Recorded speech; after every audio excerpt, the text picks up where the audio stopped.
Hello, good evening, and welcome to the TNT show. You know, it's been a great day for UK democracy. Hey, an unelected bureaucrat just gave a press conference in what might be a constitutional first. Happily, our guest tonight can probably enlighten us to whether it's a first and what sort of change it's made to the UK democracy and the UK constitution.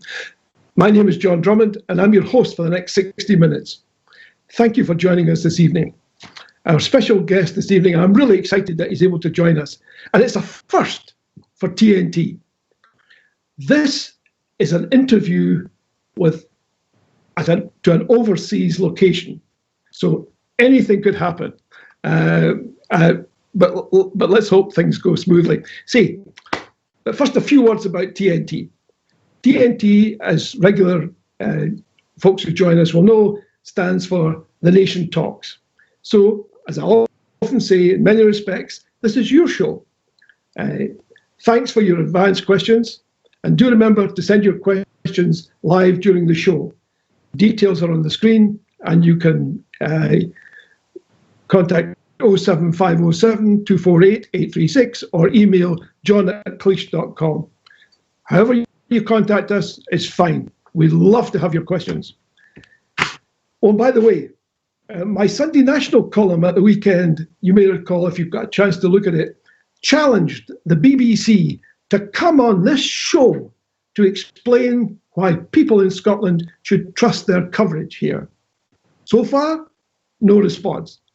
I guess they're still cowering in their Pacific Key. But the offer remains on the table. Now, to our guest this evening, Dr. Elliot Bulmer. No one, I guarantee you this, no one knows more about constitutions than Elliot.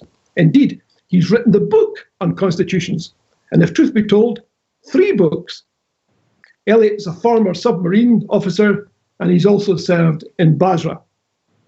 Elliot, how are you tonight? How are you coping with the COVID-19 virus? Hi, John. Good to speak to you. All well. Everything pretty much under control here. I'm speaking to you from The Hague in the Netherlands. And, there's a famous poem that has a line, it's about the Battle of the Medway, and it has a line about this the Dutchman know. And it recounts all the failures and corruptions and misadventures of the British state under Charles II and contrasts them with the generally businesslike and statesmanlike operations of the Dutch. And I think you could make quite a similar parallel today. That the Dutch government has approached the situation without the same sort of bluster and incompetence that we've seen from the British government. There's been some careful planning. I mean, this is a country that exists by dint of long-term contingency planning. That's how they keep the water out. So just say that. When I had lots of clients in the Netherlands, and they had a favourite. I wouldn't say it was a joke, it's an aphorism, a saying, in which they claimed that God made the world in 6 days, but the Dutch made Holland. I guess what they were trying to say is that there wasn't much of Holland before they started. Well, that's true. I mean, if you go back, it was basically some silted up rivers, and they reclaimed the land. So I think they have a skill. This is a country. It's very fascinating to look at the metaphors people use, and in Britain, most of the metaphors around politics are either sporting metaphors or metaphors of war, whereas here they talk about politics as negotiation, politics as compromise, and politics as work. Right? It's serious, sensible business. So the whole mentality and approach is quite different, and that filters through then to the fact that the healthcare system here has not been overwhelmed, supply chains have not been overwhelmed, and while obviously it's still a very tragic situation, there hasn't been that evidence of mismanagement that we've perhaps seen elsewhere. I mean, I was always reminded of the term they used to describe Dutch culture. They called it poldermodel. This notion that you could only recover land by creating dikes, i.e. polders, in which you enclose the water and then pumped it all out. And the polder model concept was based on the notion that it didn't matter where you were in building the polder, either at the top of the dike or the bottom. The fact of the matter is that everyone's contribution was important. So it was about a communitarian view of life, not an elitist view. I'm not sure if that still holds, because that was some years ago. I think it's been strained, but I think it's so deeply entrenched in the culture here. So the water boards that manage the dikes and the dams are some of the oldest democratic institutions still in existence, going right back to the early Middle Ages, with an unbroken existence. Okay. So yeah, fascinating. Let's go on and talk a little bit about you, about your background. Okay. And do include the submarines, please. Okay, so I mean, the background is you want me to start with my schooling? I mean, I went to a school which had scrawled in graffiti over the gates, Tory school for Tory kids. It was a it was an independent school which had a certain reputation for being it has produced several conservative MPs, as well as, to be fair, several notable MPs from other parties. And so that was my background in terms of the early schooling. But you know, it's really interesting. We'll get onto the subject that I'm going to talk about tonight. So I did my A levels, sort of higher equivalents, and I was set an essay question by my politics teacher, which was, should the UK Constitution be reformed, and if so, how? And I feel as if I've been answering that question on and off for several decades now. So the trajectory that I have followed, the interest that I've done, my academic pursuits have all stemmed really from seeds that were sown in my teens around understanding systems of government, right? So I remember on one occasion, around the same time, I would have been about 16. I'm sure I should have been doing other things as a 16-year-old, but those options were never presented to me at the time. I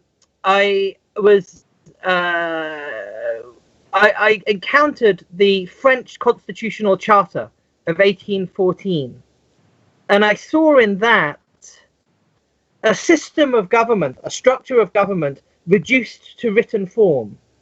And I found it a thing of beauty and of elegance, in the way that some people talk about, you know, mathematicians talk about mathematical equations as having an elegance. And so that's where my interest in constitutions actually started. From there, came back to Scotland for undergraduate at Edinburgh University, studied Arabic and politics, always had an interest in sort of the Middle East and wanted to do a language, so I did Arabic. When people asked me why I did Arabic, I would reply with all the cockiness of an undergraduate, oil and war, boy, oil and war. And so it turned out, right? So I graduated, joined the Royal Navy, which seemed like a very natural sort of career progression for me at that point. Joined the Royal Navy and was sent off to Iraq, initially as a sort of military interpreter, and I ended up doing some very interesting things in Iraq, by the end of which time I had become thoroughly disillusioned in many ways with the way in which the politics of the situation were unfolding. I felt the position there was untenable, and morally difficult to justify. And so that put in chain a sort of a set of events that led to I leaving the Navy to go? Just before you do that, yeah, we've had some questions about submarines. People are very much interested in bodily functions, and the notions, the questions are going. People are asking, does it smell in a submarine? Not so you'd notice. Really? Yeah, because you're all living it together, right? So you've got like 130 guys, all sweating and stinking. Very few showers, limited access to fresh water, limited laundry facilities, recirculated air, but it's all so fetid that you almost don't notice it. Really? It sounds a bit like my last EasyJet flight. Anyway, or maybe it was Ryanair. I'm not quite sure. Yeah. You get used to it, do you? You get used to the smell? You just... I guess, I mean, I didn't enjoy submarines, right? It's something that I had wanted to do. And I volunteered for submarines. I always thought there was something quite fascinating about it. But I actually found, somewhat to my surprise, that I'm more... I found that the environment very socially claustrophobic. So you're constantly surrounded by other people, and you have no solitude at all. And as someone who is quite bookish and reflective by nature, I found that really psychologically very difficult. Yeah. So you were up to the point where you left the Navy because you were disillusioned. So I left the Navy to do a PhD at Glasgow. And now I should say that by this point, sitting in a tent in Basra, dodging Scud missiles at one point, I asked myself a series of questions, and they're the Tony Benn questions around, what power do you have? Who gave it to you? How are you accountable? How do we get rid of you? Those kinds of questions around the Iraq War. How was that decision made? Who made it? How did they make it? How are they held accountable? How can we get rid of them? And so really it was at that point that my earlier interest in constitutions, which I had alluded to, was reignited. And I decided to go and do a PhD at Glasgow University looking at constitutional design. And really this question of, my starting question was really, why do constitutions look as they do? And what do constitutions do? And it was from there that I really started getting into the sort of academic side of the study of constitutions. And when you say you got into the academic side of it, you mean, is that when you first had a thought about writing a book about it, or did that come much later? No, the idea of writing a book about it really started long before that. I think I've always seen myself as a writer. I've always had a sort of desire and an urge to write. Yeah. And I actually first started writing about constitutions even as an undergraduate. None of that stuff is published or publishable, of course, but the ideas that were later to germinate in my PhD and afterwards go back well before then. Okay. So, taking it as most basic, if you were to bump into somebody who, and they asked you what you did and you talked about constitutions, and they said, so what is a constitution? This is much more likely to come from somebody from this country, where there isn't a great tradition about constitutions. It's unlikely you get that question from elsewhere. But if that was the question that was posed, how would you describe a constitution to someone who had no understanding or background of it? Okay, so I would say it's the basic ground rules of the state, right? So it's normally, most countries have a document that is called the Constitution, that is a legal document. But it is not only a legal document, it is also a political document and a social document that sets out certain principles, values, institutions, and processes of government. So it's like a handbook.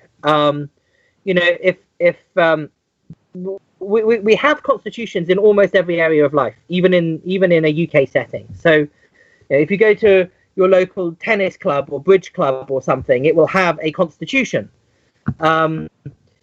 So we're familiar with the concept that we set things down, we state what our aims are, what our purposes are, what our terms of membership are, and most countries do that to the state as well, because the state belongs to its people, right? There is a sense in which the whole community of the realm, to use the terms from the Declaration of Arbroath, have a kind of common ownership of the state.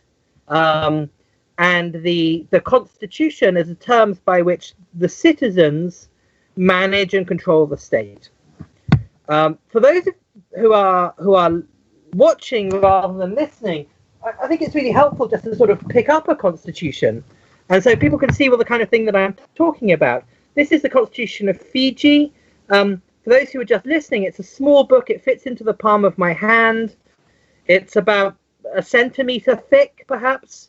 And this is what you would find in most countries that have a constitution. It would be something like that. The United Kingdom is very rare, not quite unique, but almost, in not having such a document. So some people talk about the British Constitution as an unwritten constitution, or if they are unforgivably pedantic, and an uncodified constitution just means it's not organized into like a code, into one document. But in the practical functional terms in which I study constitutions, the United Kingdom does not have a constitution in that sense. It does not have a supreme and fundamental law that establishes and regulates the state. What are the, I mean, there must be a reason for this. What are the advantages of having no written constitution? If you're the government, it gives you a great deal of freedom of action, because you can make up the rules as you go along, and you can't be held accountable for changing those rules or prevented from changing them to suit your own immediate interests. So that's hugely advantageous if you happen to be in power. Yeah, yeah. So effectively, there are no constraints on any British government that has a majority. Is that the case? I mean, obviously there are external constraints, right? I mean, and there are constraints that are imposed by things like the financial markets, and there may be soft constraints that are limited by things like public opinion, like you would find in any even sort of despotic state. But there are no legally enforceable rules that are protected from manipulation to suit the short-term immediate interests of the government if the government has a parliamentary majority. It can change the rules at will. So in most countries, there are two sets of rules, right? So you have the ordinary rules about, you know, how education policy works, or speed limits, or whatever it might be. And those are amendable by ordinary legislation. And then you have the constitutional rules that are in a document like the Constitution, which can be changed and can be amended, but it can't be done easily or unilaterally by the government with an ordinary working majority. There has to be some sort of wider process to show some sort of settled will, some sort of consensus around changing those fundamentals. Okay. So that if you want to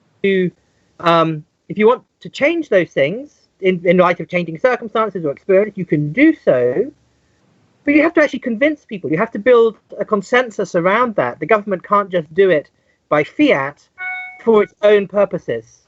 Yeah. I mean, some people say to me, well, actually, it's not such a bad thing to have no written constitution, because look at the United States, what a mess there is there. And they've had a written constitution for centuries.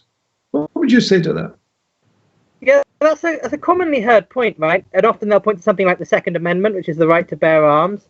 But I think it's worth pointing out that the United States Constitution is an incredibly unusual constitution, right? Most countries don't have a constitution like the US Constitution. And nobody is proposing a constitution like the US Constitution in a Scottish or British context. That's the first point. The second point is that it is in some ways the Model T Ford of constitutions, right? It's not quite the first, and it's certainly not the best. but it was the one that sort of made it mainstream. So there are many problems with the US Constitution, just like there are many problems with the Model T Ford. The Model T Ford couldn't go up steep hills because it had a gravity-fed fuel feed. But that's not a reason not to have a car. It was a particular set of design flaws, which there are in the US Constitution. But actually, we've learned quite a lot over the last 250 years about how to write good constitutions. Most of which, by the way, has come from the British, right? So the most radical constitutional innovator in the period from, say, 1945 to 1980 was the British Colonial Office and its successors. And some of the finest constitutions in the world were written by British civil service lawyers, or by people who've been trained in the ways of British civil service lawyers. So it's not as if these things are unheard of in a British context. It was just always this assumption that those kind of rules should apply to others and never to ourselves. So in sort of arguing for a written constitution, I'm not arguing for something that's actually deeply opposed to the British tradition. I'm simply arguing that which has been done in Malta or Jamaica or Fiji or the Solomon Islands or Canada could also be done closer to home.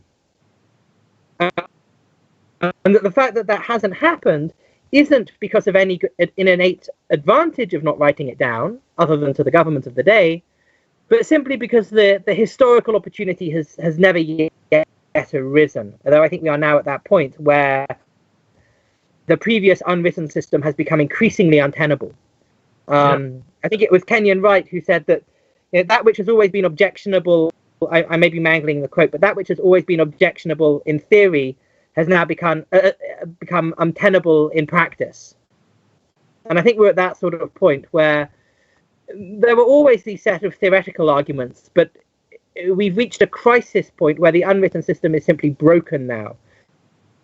Yeah. And that creates an opportunity, but also a desperate need to reconstitute the state in some way. Okay. Now, we'll come back to that perhaps shortly, but the reason you're based at where you are is because you work with an organization which actually helps countries throughout the world improve their constitutions. And it's funded partly by the Dutch government and partly by the Swedish government. And you spend a bit of your time, as I understand it, traveling the world to various places that most people would regard as somewhat exotic, like Tuvalu. Have I pronounced that right? Tuvalu? Tuvalu, yes. Tuvalu? Pacific. So you're in the Pacific Islands, and you're in Myanmar, and you're in different interesting places, talking to people about constitutions.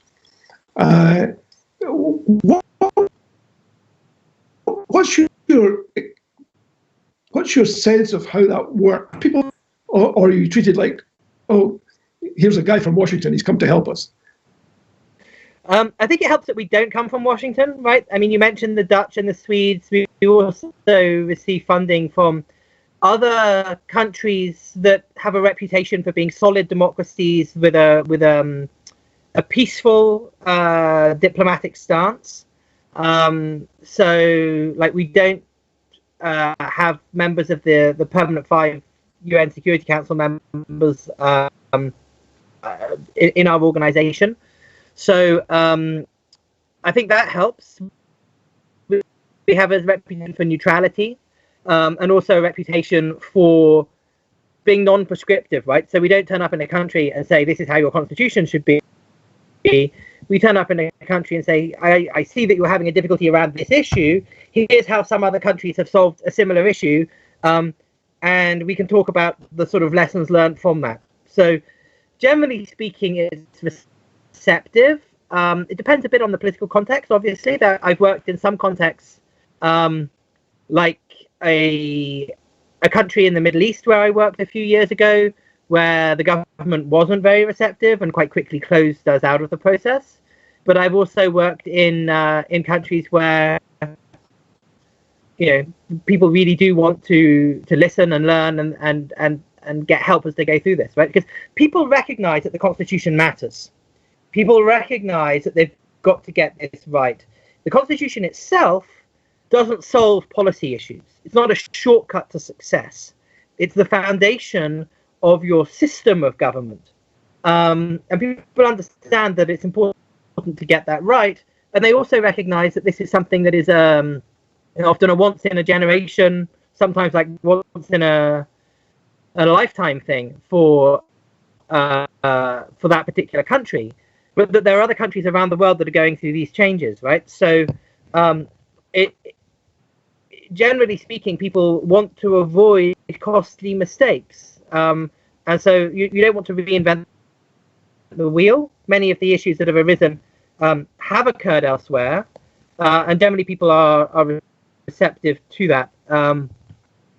I'd like to talk a bit more about this actually, because it's fascinating. People you meet. I was in Kenya, one of the many countries that became independent from the United Kingdom, and I was speaking to a politician there who said, in the early 1960s, we just wanted independence. And we just tried to unite everyone around the idea of getting independence, and we'd solve all the other problems afterwards. But we became independent, and we hadn't actually thought through the constitutional issues well enough. And quickly, it became a very corrupt, authoritarian, one-party state. And all the promise of independence was lost. And that's a recurring story that I've heard time and time again, right? That countries want to become independent, and then they become independent, but because they haven't built a better state, they think of it simply as getting rid of something alien, not in terms of building something better themselves. They have squandered the potential advantages of independence. And sometimes things have actually regressed quite considerably. So, in a context of a country that is considering independence amongst its range of constitutional options, I would say think very carefully about what you're doing in that case. You're not choosing a new government, you are constituting a new state. And that is a new state that has to, for all to assure, even those who voted against independence, that new state is something that they can give their allegiance to, and that they can feel comfortable in, and that where they're proud to be citizens of that state. Because that's how you build the kind of stability that gives you the institutional solidity that then gives you your prosperity. These are wise words. On your travels, have you come across any situations that might be akin or somewhat similar to the Scottish environment setting up? Many. I haven't directly worked in a country that's transitioning to independence. Most of the situations that I've been involved with it's a country that's already independent, that is a process of major constitutional change. I mean, Tuvalu is fascinating, right? Because I think Tuvalu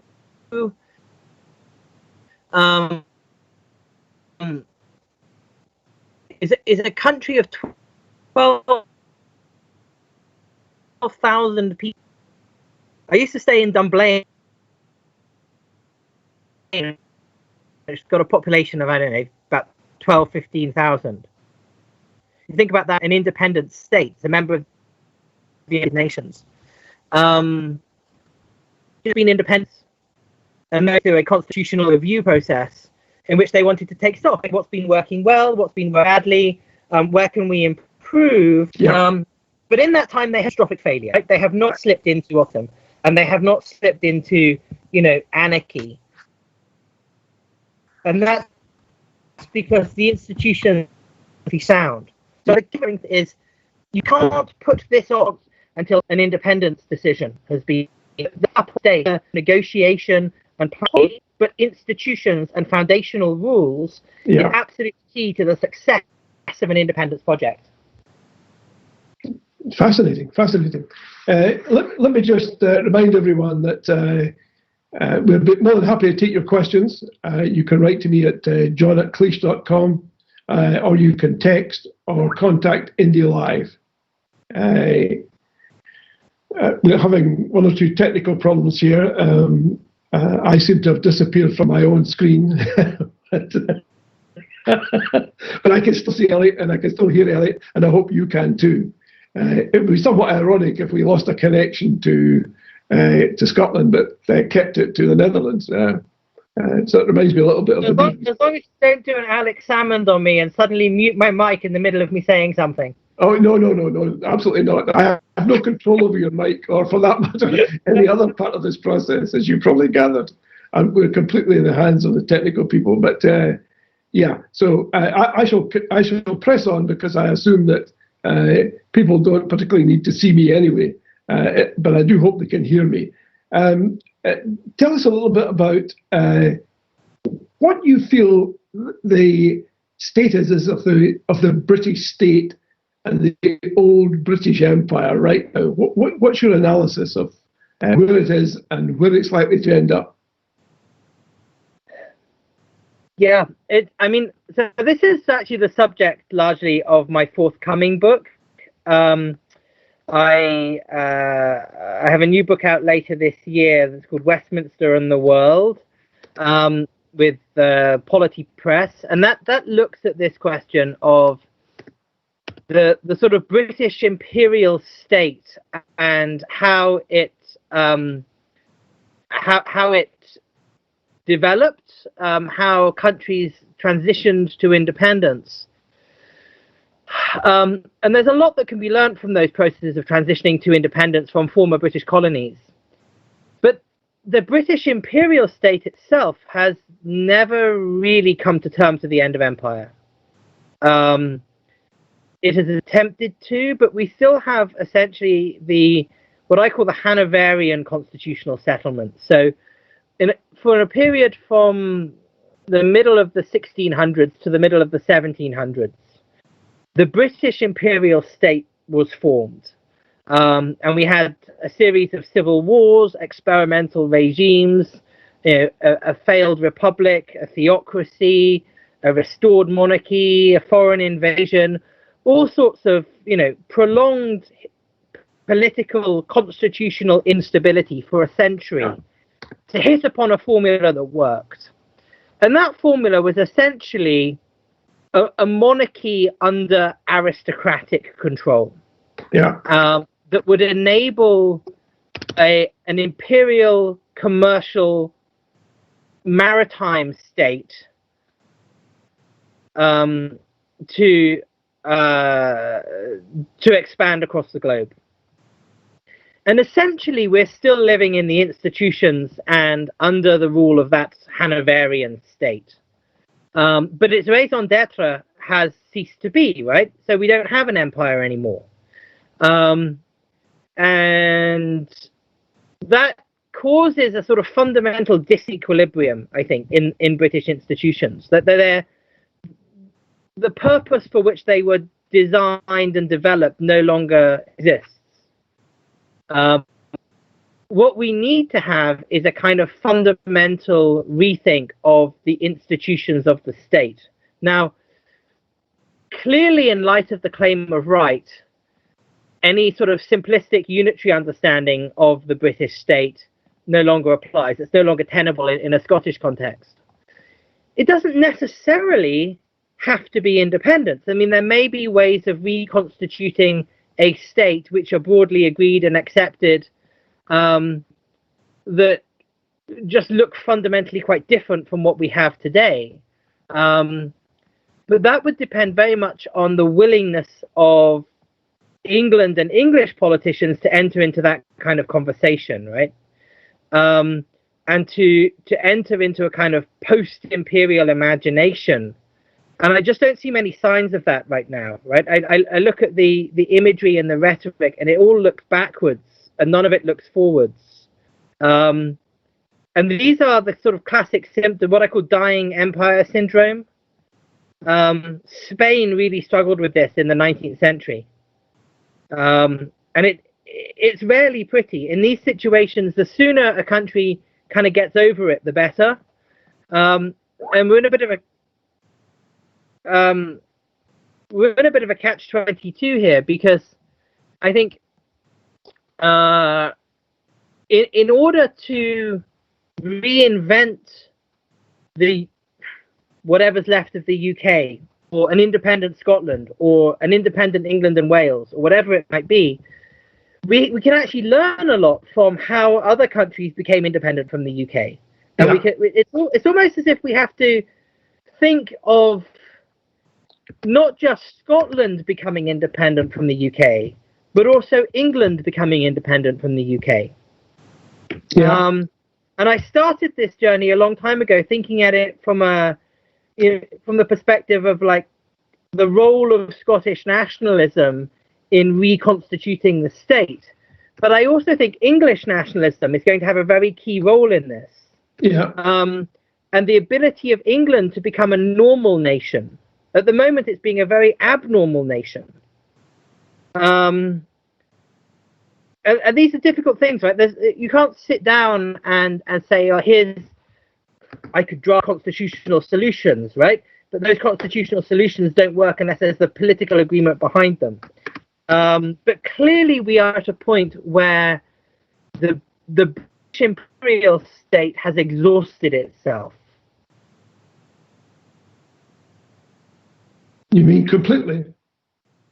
Yeah, it's exhausted. I think we're reaching a point of institutional, moral, ethical, political exhaustion, where the current system of government that was hammered out between the 1640s and the 1740s has reached the end of its life.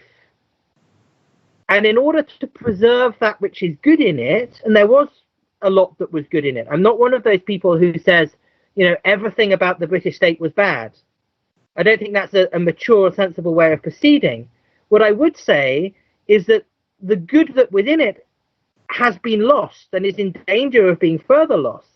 Yeah. And the bad that was always there has come to the surface. Yeah. So we see particular instances. You can add them up, right? And there's just so many. The Chilcot inquiry, the Hutton inquiry, Cash for Questions, the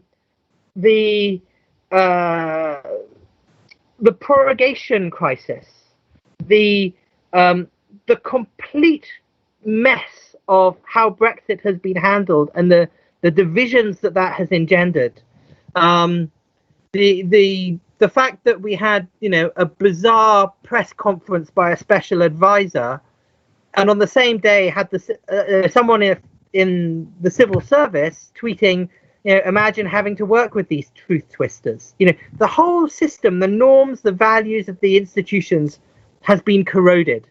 Yeah. And we need to rebuild that. And either it could be rebuilt as a different type of United Kingdom. Yeah. Or it could be rebuilt as an independent Scottish state. And I leave it to your listeners and viewers to try and decide for themselves which they think is more likely, right? One thing I will say there is that it's much easier to constitute a new state for 5 million people than it is for 65 million people. Well, yeah, I mean, and particularly as you say, there has to be an appetite. And there's clearly an appetite in Scotland, not by everyone, but by a significant, almost half the population, for constitutional change. It's, as you said earlier, and I would agree, I don't see much of an appetite south of the border for anything remotely like what is wished for by a substantial number of people in this country. That's right. It's a question of whether there is a sufficient appetite in England for the kind of change that would be the minimum acceptable level in Scotland. Yeah. And I feel that the Scottish conversation, the Scottish conversation is 30 to 50 years ahead of where the English conversation is. Yeah. I do think there's been a change in the English conversation. I think that I'm not seeing the same kind of blinkered loyalty to the system that there used to be, right? In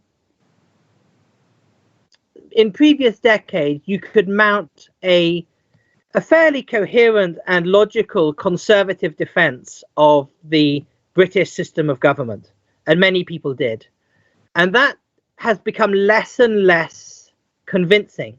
Yeah. So I see even now that when I started doing this stuff, the idea that we should have a written constitution was just an anathema, right? It just made you almost to the point that nobody took you seriously as a scholar. Tom Paine had proposed a written constitution, but no one had dared to do so since. Now I think it is probably still a minority position within English sort of thought, but it's no longer quite the marginal position that it was. So I do think that there is a shift and a recognition that the current system is unsustainable. Yeah. But these things are done against the clock, right? So Scottish patience will not last forever. Yeah. We're almost in the same sort of situation that there was around the Reformation in the middle of the 16th century, where the desire in Scotland was not completely different from that in England. It's just the desire in Scotland was to go further and faster, and England was sort of lagging behind somewhat. Right. Okay. So nobody knows what the outcome is going to be, right? Generally speaking, it's rare for countries to achieve independence, except in a sort of decolonization context. And incidentally, I think it makes perfect sense to frame Scottish independence as being parallel to the independence of other British territories that transitioned from London rule to some form of self-government to extensive self-government to independent Commonwealth realms, rather than making parallels with like Catalan or Flemish nationalism or those sorts of things. It's not the same thing as that. But it's quite rare to achieve that in one step from where we are at the moment. Yeah. I was arguing a long time ago when they had the national conversation back in about 2009 that serious thought ought to be given to where's the next step, and a next step that would show people that Scotland is financially viable as an independent state before actually becoming an independent state. But these things then just they come down to the politics of the situation, right? I mean, you can constitute different sort of arrangements to deal with pretty much anything around which there is a political agreement. But the difficulty is reaching that political agreement. Hi, I'm Fiona from Blackman and Show Women for Independence. Did you know we have a podcast on Indie Live Radio? Goes out at 10 o'clock on a Tuesday morning, repeated at 6 o'clock on a Thursday. Come and join us for some news, views, opinions, the odd poem. It'd be very nice to have you with us. And come and hear the news you're not getting. Here's some news. We seem to have been... Oh, gracious. Okay, the lady's gone. She was delightful while she joined us. Yeah, do carry on.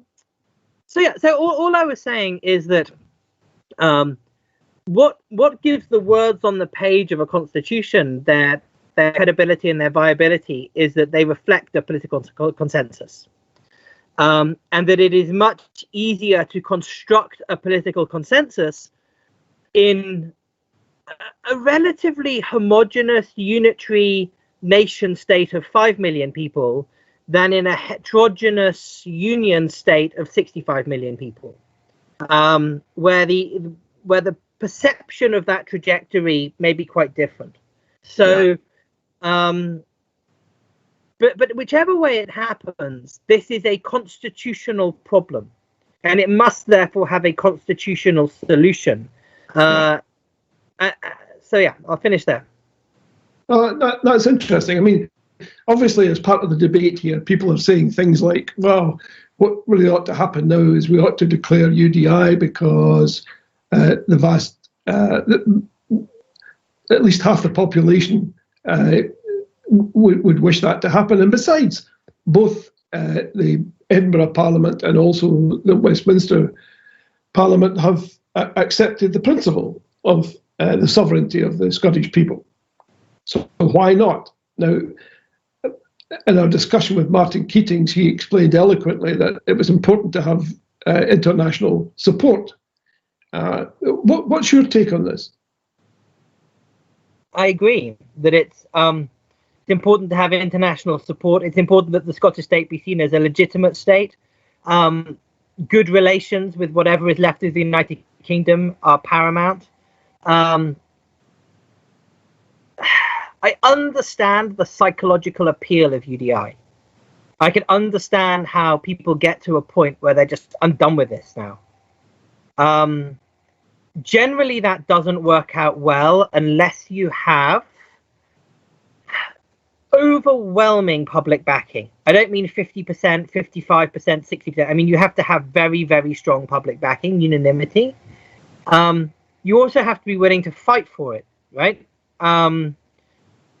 And then you have to have other states willing to recognize you, which sometimes they are and sometimes they're not. And we can't quite speculate on how that would work out. But I would be of the view that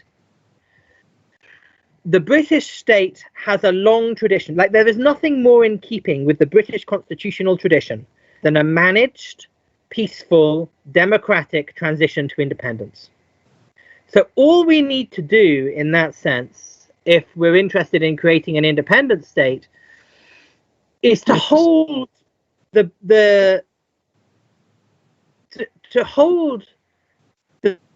British state to its own traditions. Okay. Normally what has happened in countries transitioning to independence is they have a legislature in which a pro-independence majority is elected.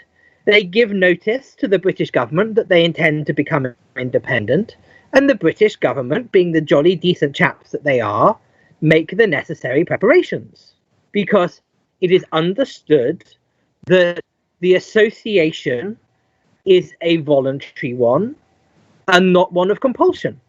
So if a sovereign Scotland is in the Union, it is so by its own will and consent. And if a Scottish government, supported by a majority in the Scottish Parliament, is of the view that that consent ought to be tested by means of a referendum, then it is not the British government's business to prevent that. They have to give the legal sanction, but politically they are bound to give it. In the same way as the Queen, an act of Parliament cannot become an act of Parliament without the royal assent. But that doesn't mean that the Queen can just choose to withhold assent. She is bound to give it. So I would only ever be in favour of doing things in a lawful way, and doing things in a way which is as consensual as possible. But in order to do that, I think that the real challenge here is to Scottish Unionists. There's a complete failure of Scottish Unionist imagination. And I would ask Scottish Unionists, what sort of union would you like to see? And what are the terms of that union? And I think that could be quite a profitable conversation to have, because I've asked this question, in context where people say, "Oh, I'm against independence," but then you ask them, "Well, what sort of powers do you think should be devolved?" And actually, they're in favour of a massive shift of powers, and so you have this sort of very emotional, tenuous connection to some sort of continuing union, which could look completely different. And could actually meet many of the aspirations as a next step, right?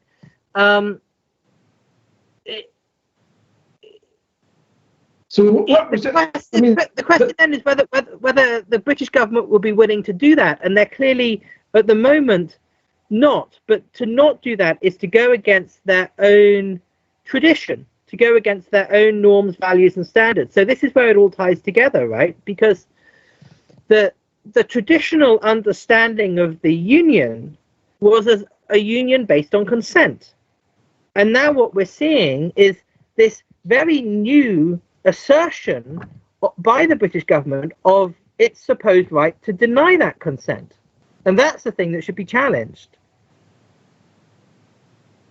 So how would that seems to me in part, at least in large part, what Martin Keating's and his group are doing. The Forward is one. They are taking that particular argument through the courts in order to establish that they have met all the criteria for another referendum.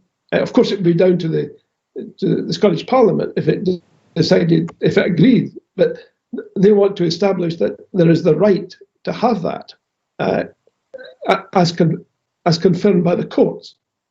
I take it you don't have a problem with that. I don't have a problem with that, but I would go perhaps just a little bit further and say, well, to the Scottish Unionists, how are they thinking about this union? Are they denying that it rests on consent? Yeah.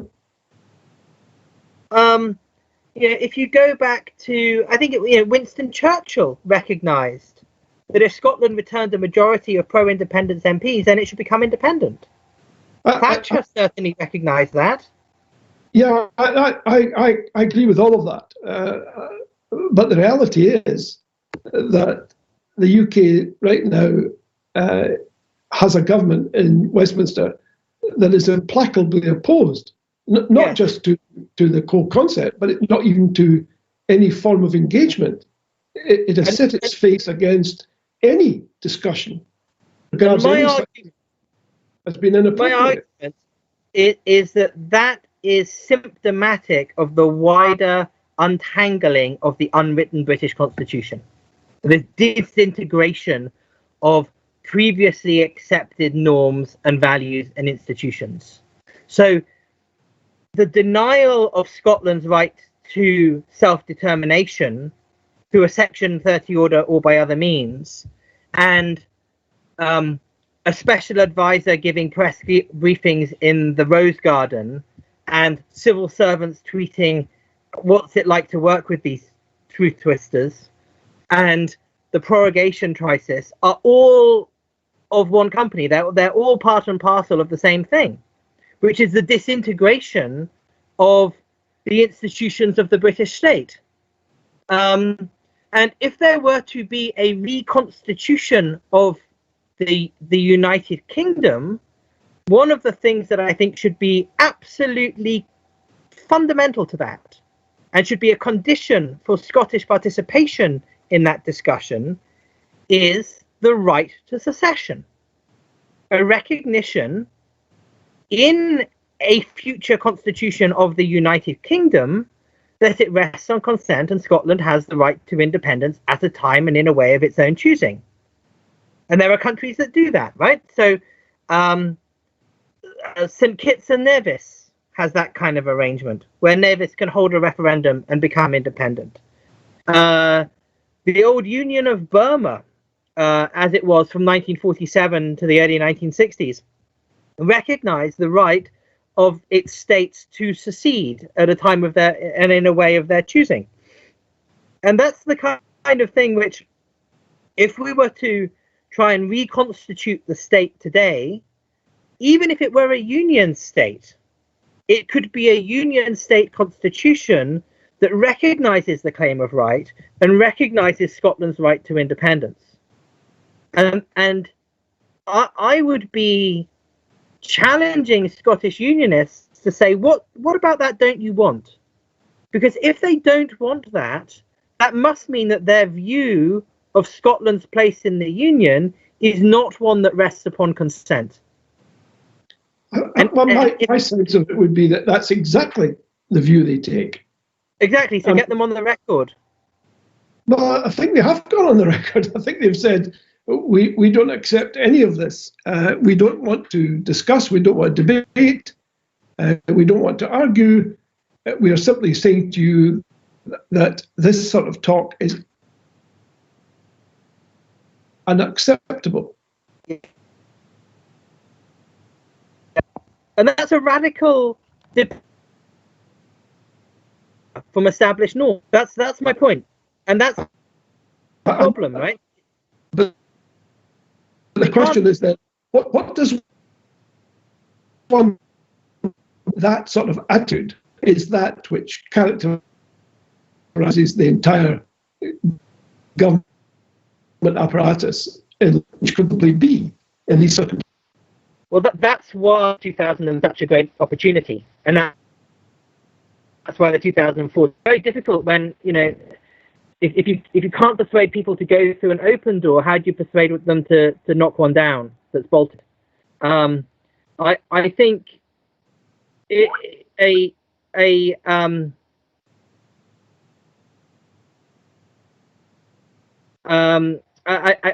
think the problem with a UDI approach is that it creates a sort of an unlawful basis for the state, and it's very hard to regain lawfulness and constitutional continuity after that.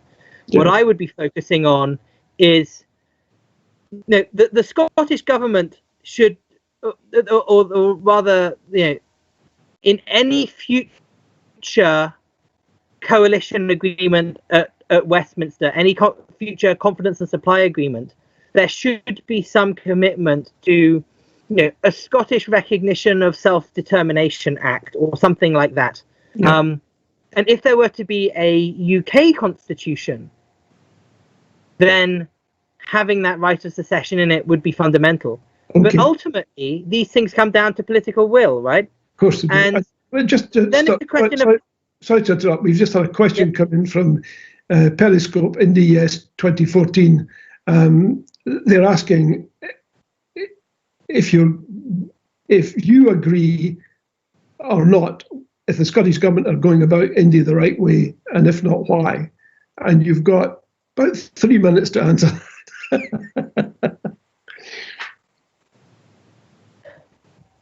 I think that the problem with the Scottish government's approach from really 2007 onwards is that they've seen this simply as about how to have and win a referendum. And this is not a referendum campaign. This is a state-building process. So the independence referendum is not the end of the process. It is, in a sense, the start of the process.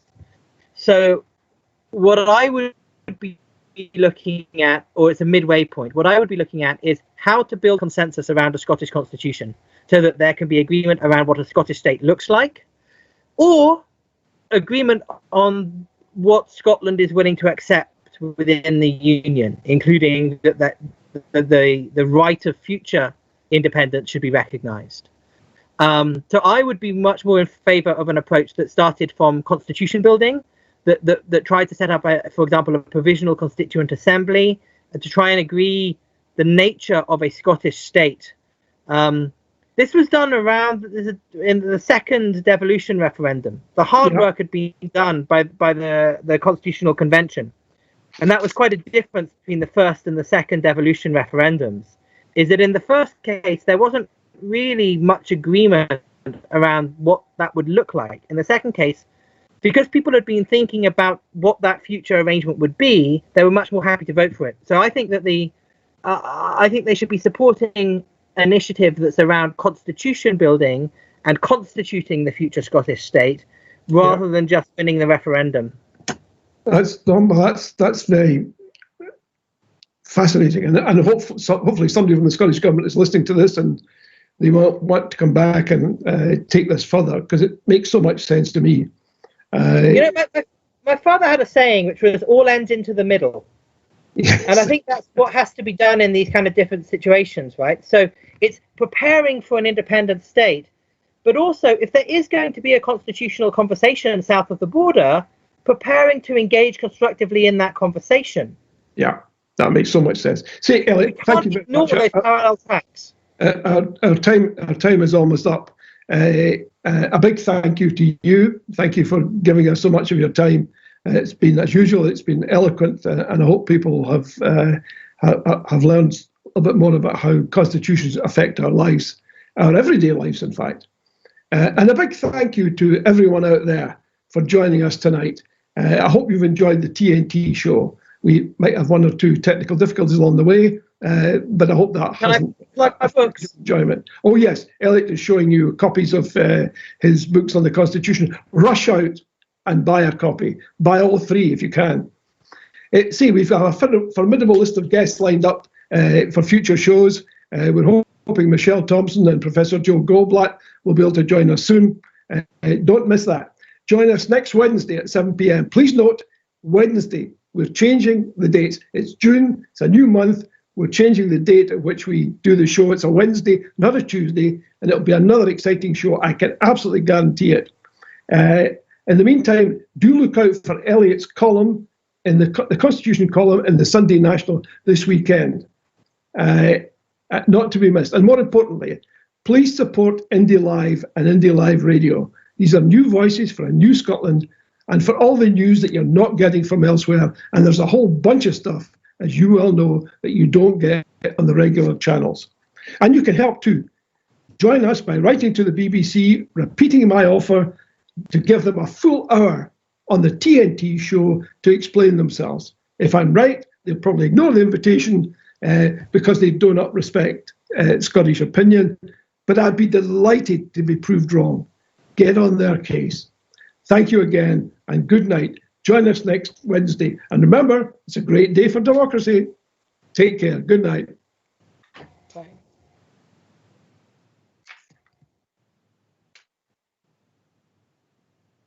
Okay, are we off air now? I think we're off air.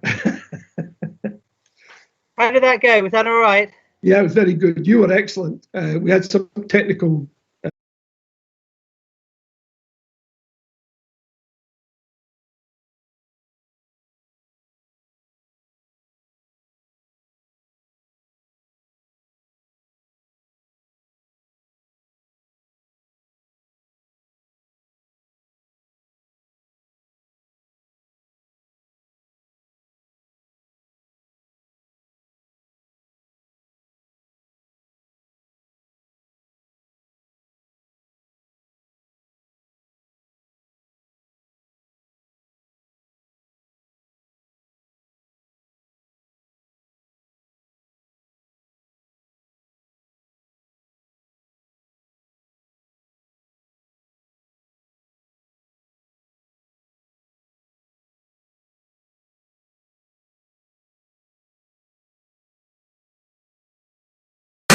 You can watch this again. You can be part of it.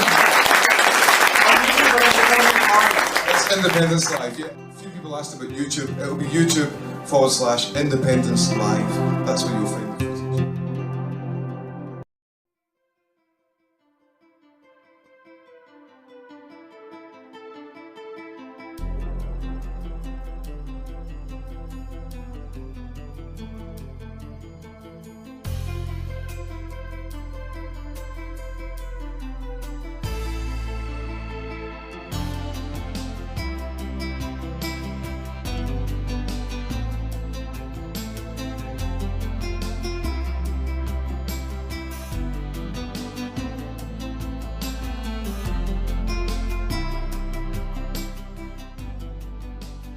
Hello, my name's Steve B and I'm a presenter on Indy Live Radio.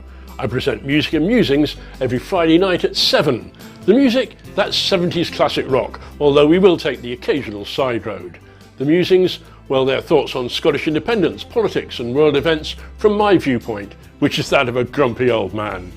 So join me every Friday night at 7 on Indy Live Radio, a new voice for a new Scotland.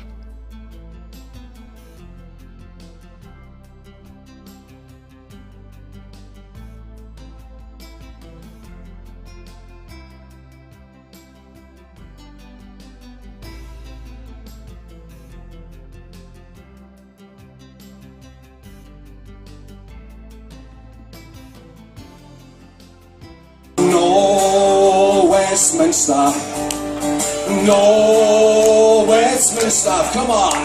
No, Westminster, not for me, not for me. But before I'll be your slave, I'll be buried in my grave and go home to my Lord and be free. Oh, freedom, come on. Oh, freedom. Oh, freedom. One more. Oh, freedom over me. But before I be your slave, I'll be buried in my grave and go